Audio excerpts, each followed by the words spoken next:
మీ పేదింటి బిడ్డను కొమరం భీం స్ఫూర్తిగా రామ్జీ గోండును ఆదర్శంగా తీసుకొని జల్ జమీన్ జంగిల్ పేరు మీద భూ పోరాటాలు చేసి నిజాంలకు వ్యతిరేకంగా తుపాకీ ఎక్కుపెట్టిన కొమరం భీంను స్ఫూర్తిగా తీసుకొని మీరు అత్రం సుగుణను గెలిపించండి. అందుకే మిత్రులారా, ఇవాళ మేమందరం ఇక్కడికి వచ్చింది మీకు తెలుసు.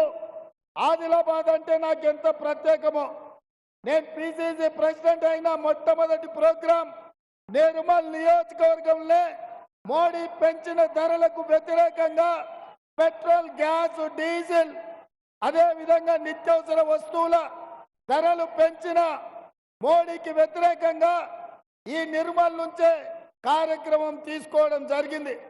ఇదే కాదు, ఆనాడు ఇంద్రవెల్లిలో ఈ కేసీఆర్ ప్రభుత్వానికి వ్యతిరేకంగా దళిత గిరిజన దండోర కార్యక్రమాన్ని తీసుకొని కేసీఆర్ ను గద్దె మీద నుంచి దించడానికి ఈ ఆదిలాబాదుని అడ్డాగా చేసుకొని ఈ ఆదిలాబాద్ ఇంద్రవెల్లి నుంచే కేసీఆర్ పై సమర శంఖం ఊదినం.